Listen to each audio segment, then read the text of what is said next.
Welcome to Heart Over Gold, the channel where love, kindness, and humanity shine brighter than any fortune. In today's story, Sophia Beltran thought she had it all: a powerful husband, Damien Lone, and a child on the way. But when she uncovers his betrayal and his plan to steal everything, she uses her hidden skills as a forensic accountant and her brother Alejandro's expertise to turn the tables. What follows is a ruthless game of love, power, and revenge across continents. Don't forget to like, subscribe, and share your thoughts in the comments, and keep up with our latest stories. The maker of her downfall. What does a woman do when the love she poured her soul into turns out to be nothing but deception?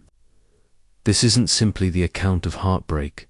It is a dark narrative of treachery and calculated retribution. For months, Sophia Beltran lived under the illusion of a dream, carrying the unborn child of Damien Lone, the magnetic real estate tycoon who seemed to embody charm and security. But while Damien spent his nights in the embrace of another, he was plotting to discard his pregnant wife, leaving her stripped of everything.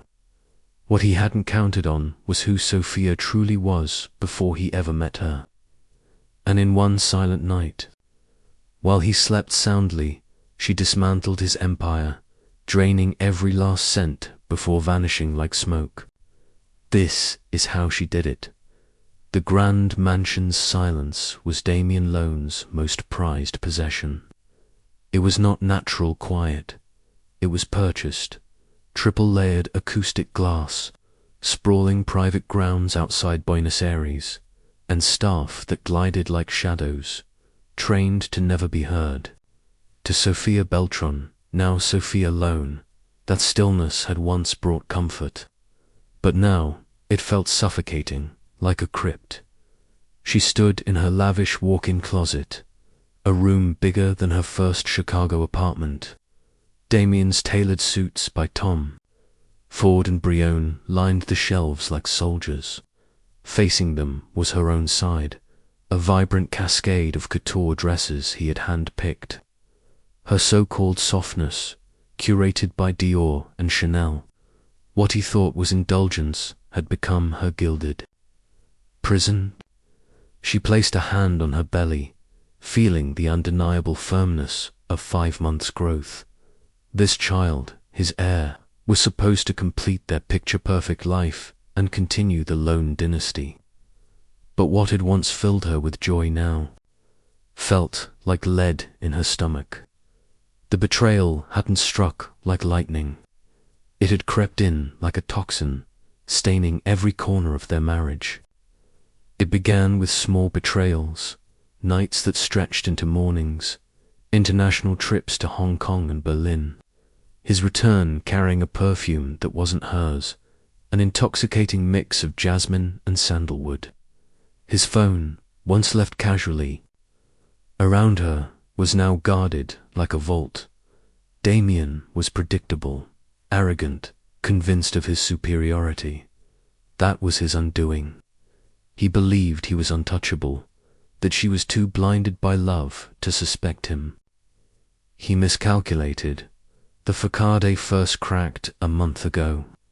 He had left his second phone, supposedly for business abroad, charging beside the bed. At 2 a.m., as Sophia lay awake, plagued by insomnia, the screen lit up, not with a text, not a call, but a calendar alert. Valeria, the Four Seasons. 9 p.m., don't be late. The name was sleek, indulgent, expensive, just like everything else tied to Damien. Her heart pounded in her chest, threatening to break her ribs. Her instinct screamed to confront him, to tear down the fragile surface of their life. But something colder took hold, something older, buried deep inside from the years before Damien, before she was Sophia Lone, trophy wife. Once, she had been Sophia Beltran, forensic accountant at one of the city's top firms. She tracked financial predators, followed money trails, uncovered rot beneath polished facades. She had walked away from that life for love, believing she'd traded suspicion and spreadsheets for warmth and trust. She hadn't abandoned it. She had simply buried it. Until now, that night, she didn't sleep. She crept into her untouched home office, booted her encrypted laptop, and began where she knew she'd find the truth. Not his phone, but his finances. Money doesn't lie.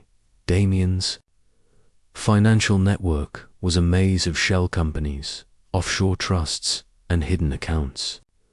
To most, it would be a wall of secrecy. To her, it was a familiar map. He had even given her access to primary accounts years ago, as a romantic gesture, arrogance disguised as trust. He never imagined she'd know how to decipher it. Night after night, while he entertained mistresses or dined with clients, Sophia became a ghost inside his empire.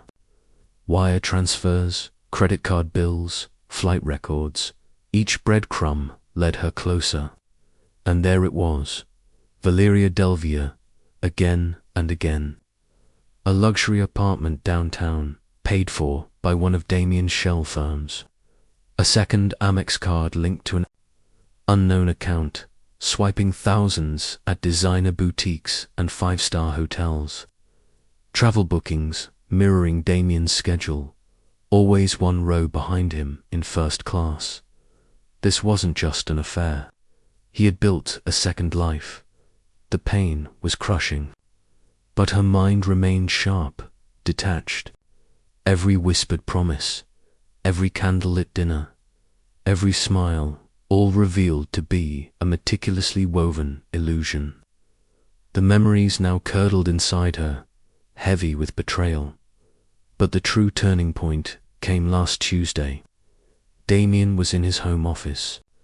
Doors closed, assuming she couldn't hear. Sophia passed by on her way to the kitchen. His voice was low, stripped of its charm. He wasn't talking real estate. He was talking about her. The prenup is airtight. Travis, he said to his lawyer, Travis Keene. But the pregnancy complicates things. Optics matter. We can't have a messy divorce before the IPO. His tone hardened.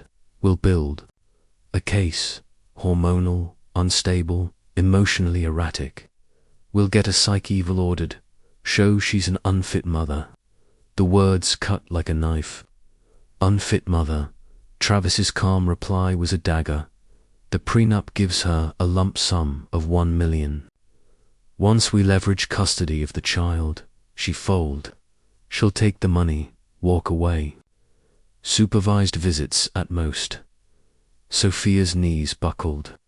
The very walls around her, walls that once shielded her, now loomed like prison bars. Her pulse thundered. Every cell in her body screamed to storm into that office, to destroy him. With words, but instead, something else took root. Not fear, not grief. Something purer, hotter, rage. He hadn't just planned to betray her. He intended to erase her, to destroy her reputation, take her child, and leave her broken in that frozen moment. The woman he married, the trusting wife, died. The forensic accountant was reborn, fueled by a mother's fury. She would not confront him. She would dismantle him. Sophia retreated to her office and reopened her financial maps. She saw the structure of his fortune for what it was, a fragile cathedral with keystones waiting to be pulled. She began to sketch a plan, not for survival, but for destruction. She needed help. Reaching for a burner phone she had bought weeks earlier, she typed a single coded message to her brother, Alejandro Beltran, the family's black sheep and a brilliant cybersecurity expert. He had always loathed Damien, calling him a sociopath. From day one, she had brushed it off then. Now she knew he had been right all along. Her text was simple. Operation Elba, you in? Within seconds, his reply flashed. For you, I'd go to war with God. Send details. The plan was in motion. Damien's upcoming trip with Valeria would be their opportunity. As Damien played the doting husband, Sophia wore the mask of the glowing mother-to-be. She smiled at nursery paint swatches, pretended to savor his tender touches, every gesture a performance, while she prepared to obliterate him. Piece by piece, she collected the final tools, banking codes for his Swiss and Cayman accounts, voice phrases, seed phrases for crypto wallets hidden inside a hollowed-out copy of The Art of War. The irony was razor-sharp. Alejandro handled the technical cloak, VPNs, digital backdoors, untraceable identities. The night before Damien's departure, he presented her with a glittering necklace, diamonds heavy around her throat. For the most beautiful mother-to-be, he murmured. Sophia smiled faintly, watching his reflection in the mirror. But the woman who smiled back was no longer the same. Her eyes were glacial, her heart hardened. While he dreamed of a future with his mistress, she would be erasing his empire from existence by the time his plane lifted off to Milan. Sophia's war would already be underway. Sophia watched the plane icon move slowly across the flight tracking app on her burner phone until it became a speck over the Atlantic. Damien would be settling into his private suite on Thoipa deck of the A380, sipping vintage champagne. Valeria would be just a few rows behind him, perhaps sending a flirty, loaded text. The performance had begun. Sophia's own performance ended. The moment the front door closed behind him, the sweet, demure mask dropped off. She moved through the silent, opulent house, her footsteps echoing in the vastness. She walked to the dressing room and unclipped the diamond necklace. She didn't return it to its velvet box. Shed dropped it on the plush carpet where it lay like a sparkling snake. It was never a gift. It was a shackle. She would not wear it anymore. Her command center, Wasno, her home office, transformed into something else entirely. A second monitor, brought by Alejandro 2 days earlier, sat next to her encrypted laptop. A silent fan hummed softly on the desk. Nearby was a thermos of warm chamomile tea, 3 protein bars, and a high-capacity battery pack. This was her war room. The mood of the space was cold, sterile, but it hummed with an electricity she hadn't felt in years. Her fingers hovered over the keyboard, her mind running through every step with surgical clarity. Underneath that, however, her pulse beat an irregular rhythm, a soft drum of adrenaline and maternal terror. There would be no second chances. The battle would last approximately 8 hours. The window between Damien falling asleep mid-flight and his private bank in Geneva opening, she put on her headset and initiated a secure end-toned encrypted call to Alejandro. Stage 1, are you ready?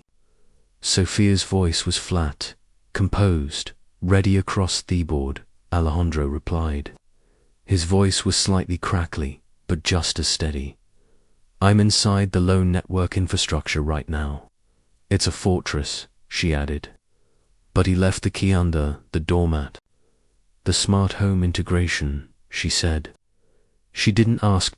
Exactly, Alejandro confirmed.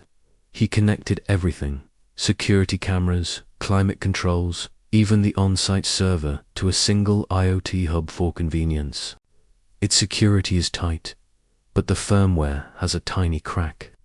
I'm in iHave, full access to the internal network.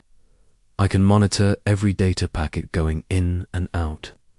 If a silent alarm is triggered, I'll kill it before it even thinks of dialing out.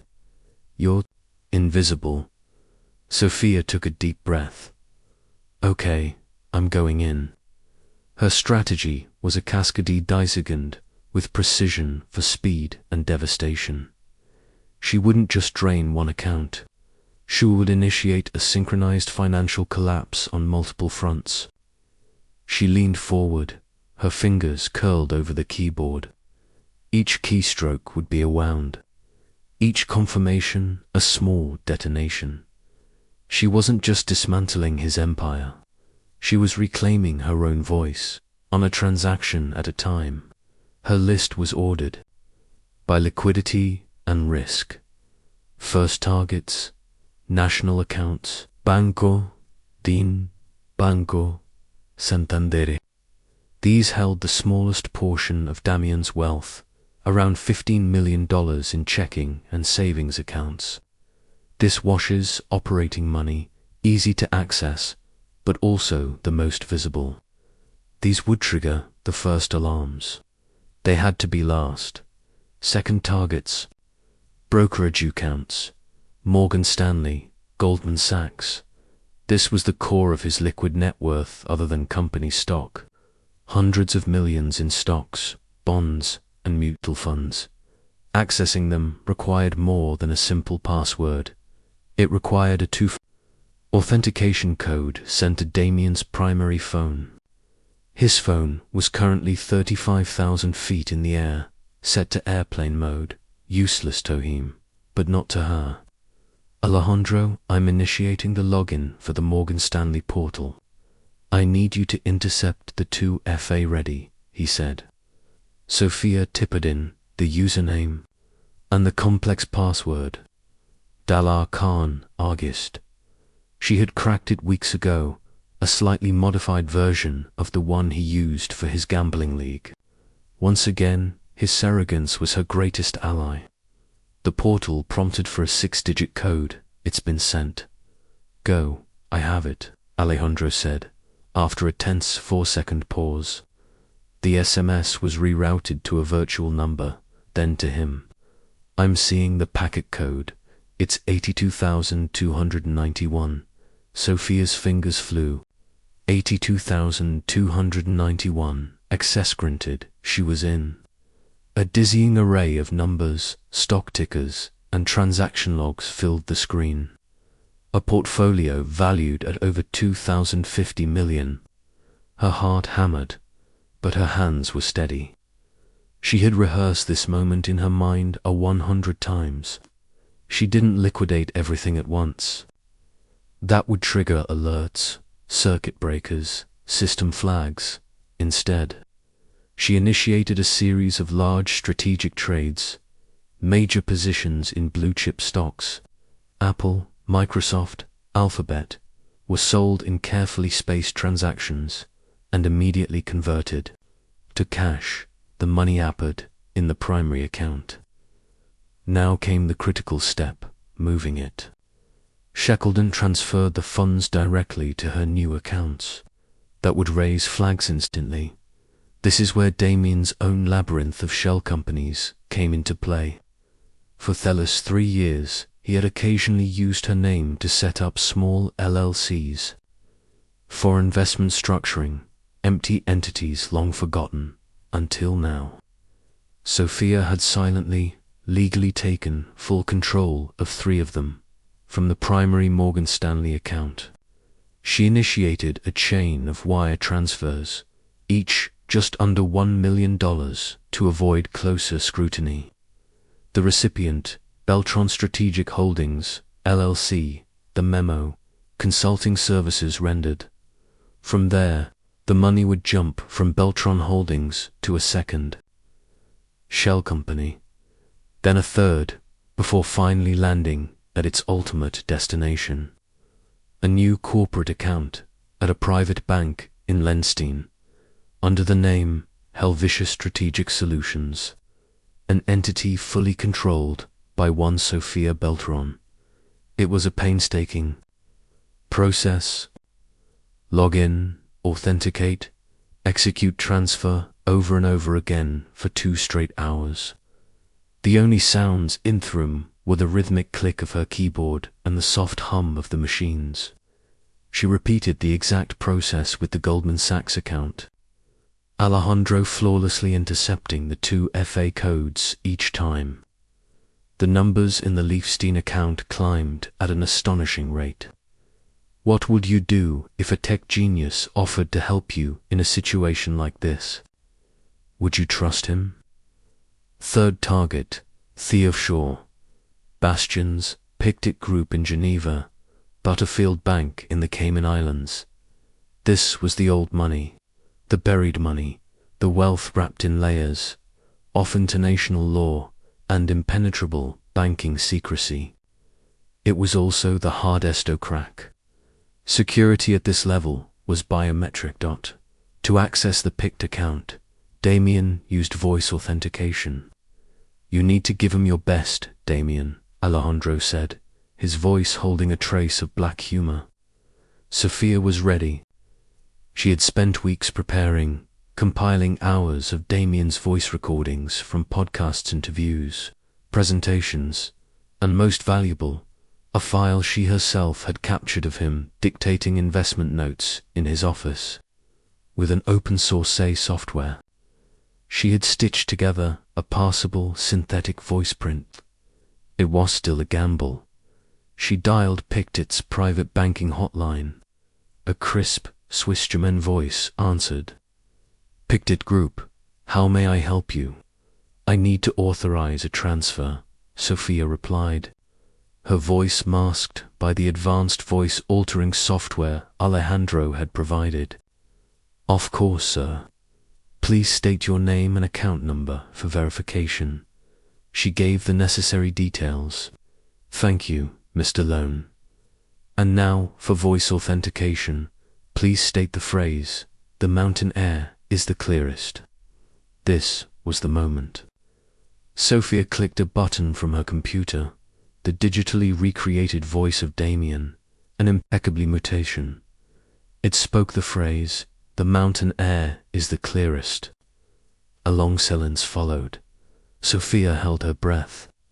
Had she miscalculated the timing? Was the intonation off? Verification successful, the banker said, his tone as neutral as ever. How may we direct your funds, Mr. Larkin? The relief was so intense it almost left her breathless. She quickly dictated the transfer instructions, moving the entire balance, a staggering 180 million, to same Liechtenstein account. Her explanation was rehearsed. A preemptive installation of assets before an upcoming tech venture. The banker did not question it. His job wasn't to ask questions. It was to follow the instructions of a verified client. The final coup on the Cayman Islands account was the hardest of all. It required a physical security key, a small USB device that generated a one-time cryptographic signature. Damien kept hissing him at all times, all except the spare that was hidden in the back of his safe. A safe Sophia had learned how to open by watching him through a nanny cam disguised as a smoke detector that she had planted months ago.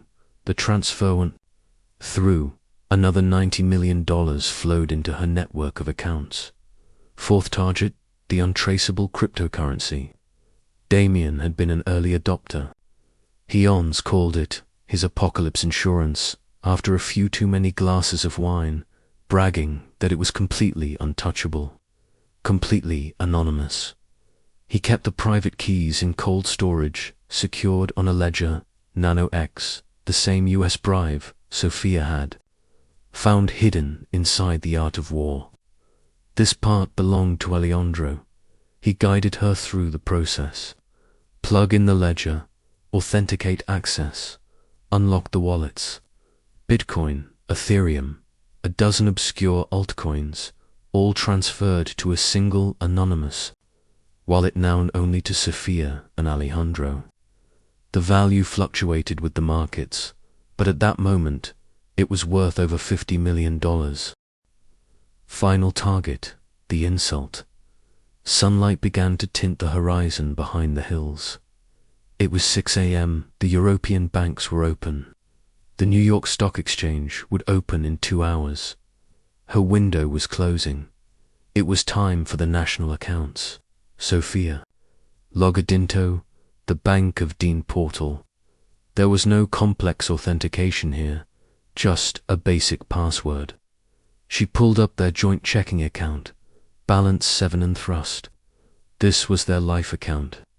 Mortgage payments, household staff, her monthly stipend. She drained it down to the last penny into one of her LLCs. Then she paused. She allowed herself a grim smile. This wasn't just a transfer, it was a statement. A line drawn in the digital sand. The financial equivalent of slamming a door shut forever. She was not leaving breadcrumbs.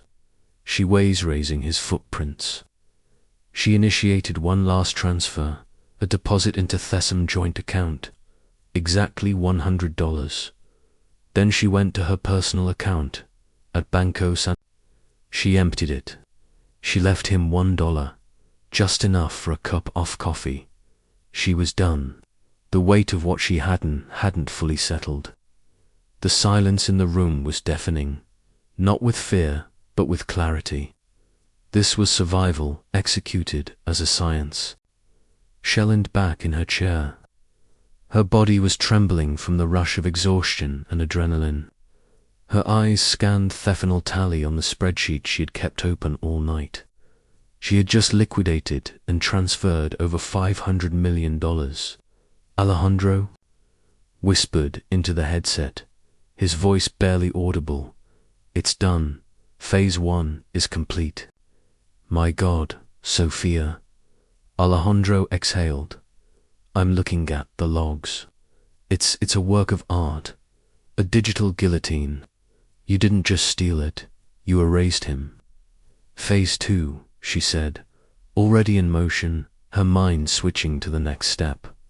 The data, Damien's internal server, hidden in the climate-controlled basement, did more than just automate the mansion. It held his entire life. Every mail, every contract, every confidential document, and most importantly, a hidden, encrypted partition labeled contingency.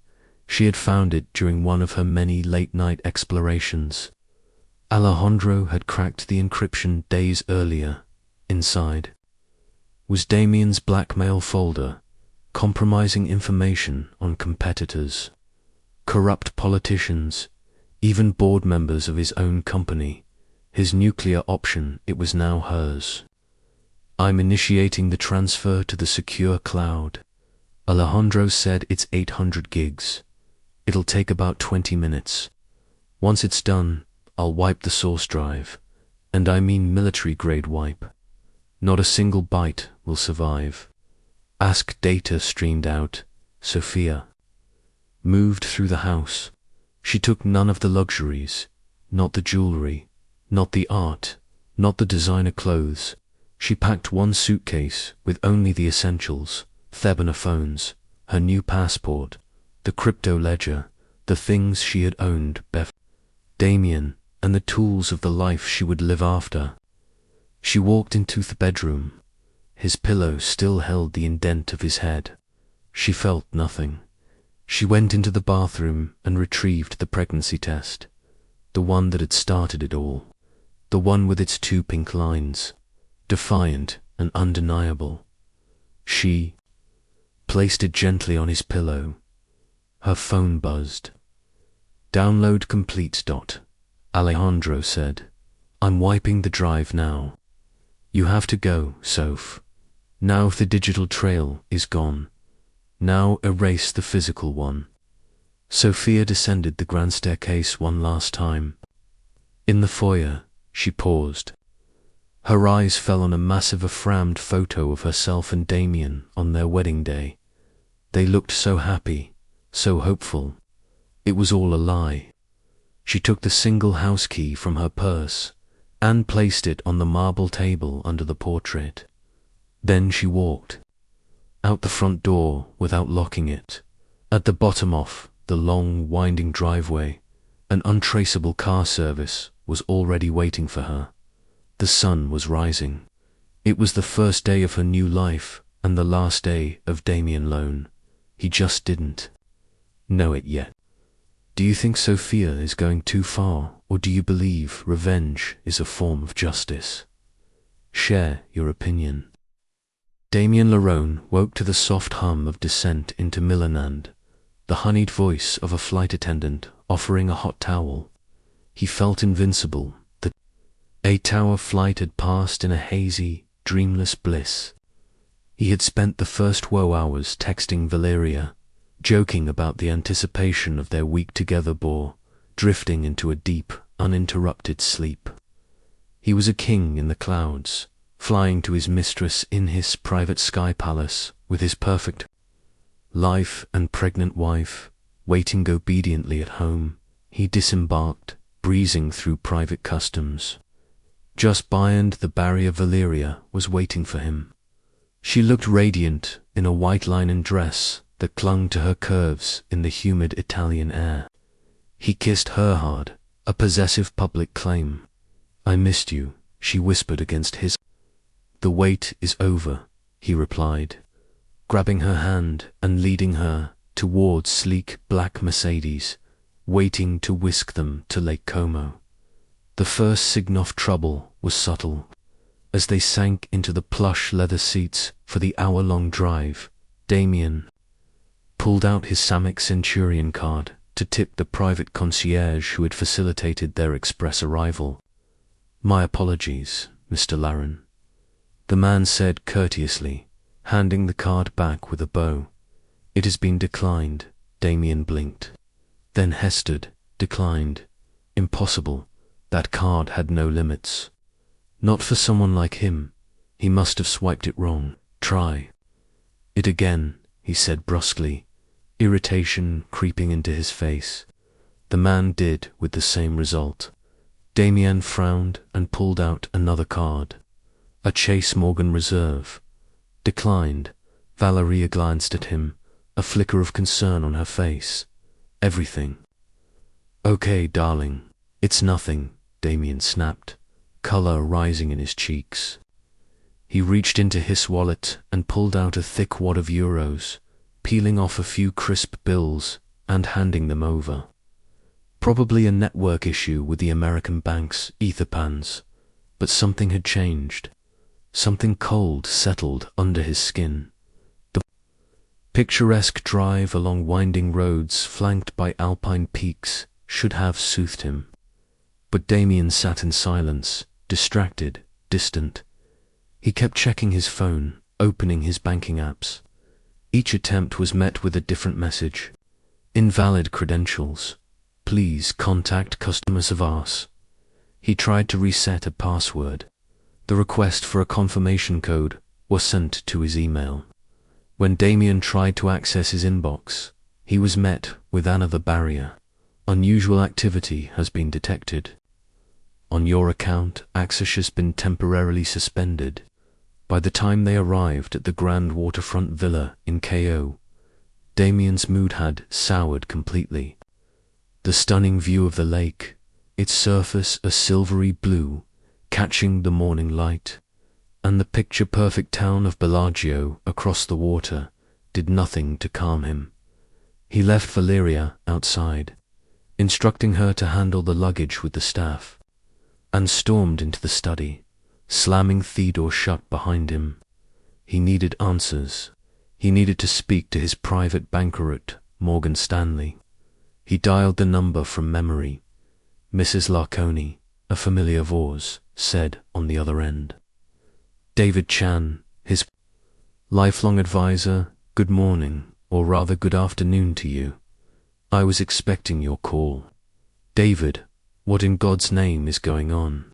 Damien snapped. "None of my cards are working. I'm locked out of everything." There was a pause. When David spoke again, his voice had changed, tense, formal. "Damien, according to our records, a full liquidation of your portfolio was initiated at approximately 11 p.m. Central Time last night. All assets were converted to cash and transferred out." Damien paused. "What? That's impossible. I was on a plane. I authorized nothing. We have their codes, David said, his voice clipped now. Clinical. The login was verified. 2-factor authentication codes were entered. Transfers were executed. Everything was processed using your credentials. All funds were transferred to a corporate account, he continued. Ace off, 3:45 a.m. this morning. Your account balance with us is 0. 0, Damien repeated.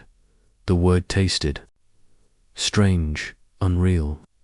The same pattern was detected at Goldman, David said quietly.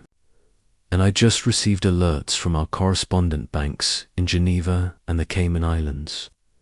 Your offshore accounts, he added, have been emptied. Damien gripped the edge of the desk. You're telling me someone wiped out my entire financial portfolio in under 8 hours? We flagged it as a high-level breach, David confirmed. But digital footprint is surgical. It's been routed through a dozen countries and terminates in Liechtenstein. Beyond that, it disappears. We've alerted the authorities. Damien's phone slipped from his lifeless fingers. It hit the marble floor with a loud clang and a crack. Heckler. Into a leather chair, his mind reeling. This wasn't a hack. A hacker would have left a mess, tripped alarms, drawn attention. No, this was too clean, too calculated. This wasn't random. It was personal. And then the thought came. So preposterous, so massive it almost made him laugh. Sophia, no, impossible, sweet demure. Sophia, the woman who once asked if stock options were something you ordered on a menu. The woman who could barely manage her household budget without a spreadsheet collapsing. She couldn't have done this. She wouldn't even know where to begin. He grabbed his phone and dialed her number straight to voicemail. He tried again, voicemail. He called the house line. It rang and rang, no answer. Echoing in a house that suddenly felt cavernous and empty. He stood in the hallway. The walls threw back his disbelief, like ghosts whispering doubt. The silence wasn't just absence, it was accusation, the panic, an emotion Damien hadn't experienced since his teens. It began to climb up his chest. He called his lawyer, Marcos Torres. Marcos had barked the moment the line connected. She's gone. Everything. The money. It's all gone. Damien, Marcos said sharply. Calm down and tell me what's going on. His voice was cool, like ice water down Damien's spine. Damien rattled off the story in frantic clipped bursts. The cards, the locked accounts, the call with David Chan. When he was done, there was a long, heavy silence. It's her, Damien whispered. It has to be her, your wife. Marco sounded doubtful. Damien, with all due respect, she organizes charity events, not financial heists. You don't know her, Dame screamed, jumping out of his chair and pacing like a cornered animal. There was her life. Before me, she worked in finance, forensic accounting. He stopped, panting. I thought it was a cute little side hustle. Forensic accounting, Marcos repeated, slowly, as if the words were just reaching him. Jesus Christ. The line was silent, except for Marcus' ragged breathing. That's not a side hustle. That's a weapon. Oh my God, Damien, stay where you are. I'm booking first flight back to the city. I'll go to the house. I'll find out what happened. Don't speak to anyone. Thwaite was in agony. Valeria tried to console him, to understand. He waved her away with a grunt. She retreated, pale, shaken, leaving him alone with the storm roaring inside his head. Every corner of the villa mocked him. Every opulent surface whispered her name. Hours later, Marcos called back. His voice was let in. I'm at the house, Damien. The police are here. I told them you suspected a robbery, and Damien demanded no forced entry, Marcos said quietly. But she's gone. Her clothes are here, her jewelry, everything except for her own suitcase. The staff hasn't seen her since the night you left. Damien gripped the phone tighter. What did you find? Marcos cleared his throat. In your office, the safe is open. It's empty, in the bedroom. He left something on your pillow. Damien waited, holding his breath. A pregnancy test. Positive. A sound escaped Domon's throat. Halfway between a gasp and a choke. A message. She wasn't just taking the money. She was taking his child. His heir, Marcos continued, his voice low and cautious. The server in the basement has been wiped professionally. There's nothing left. Whatever was on there is gone. Or rather, someone else has it now. The blackmail files, the leverage, Thepawa, it was all gone. Damien Lone, once a titan of tech, a self-proclaimed king of his domain, stood in a borrowed Italian villa, cash-strapped, a settless with no secrets to shield him. His empire gutted, his influence dissolved, his pregnant wife vanished. He was no longer a king. He was a man standing in the ashes of a kingdom. Find her, Damien whispered, his voice sharp and venomous. I don't care what it costs. Use everything, every resource, every private detective, every contact. I want her found, Marcos. I want my child, and I want her to pay. Find Sophia The hunt had begun, but Sophia Beltran no longer existed. Thousands of miles away, a woman named Donna Lopez stepped off a slow train in a quiet fairy tale village in the Austrian Alps. She wore simple clothes. Her hair, once glossy, was shorter. Now she carried a modest suitcase and a worn backpack. Her pregnancy was visibly advanced. She looked like any other European woman, seeking a bit Afcom and clean air. She checked into a small, cozy guest house. Months ago, she had paid 3 months in advance, cash only. Her room had a narrow balcony overlooking a breathtaking valley. That night, wrapped in a soft wool blanket, sipping herbaletia, Anna opened a new laptop connected via a secure satellite link Alejandro had arranged. She opened a file, a live feed of the global financial markets. Headlines were beginning to swirl in niche financial blogs. Unusual trading activity detected in accounts linked to Ayla Contech. Rumors of a coordinated cyber breach targeting CEO Damien Lone. Anna Lopez smiled. A faint, grim smile. The world was beginning to catch on, but they were looking in the wrong direction. They were looking for a hacker or a syndicate. They were looking for ghosts. What do you think will happen now that Damien has lost everything? Do you think he'll succeed in finding Sophia and their child?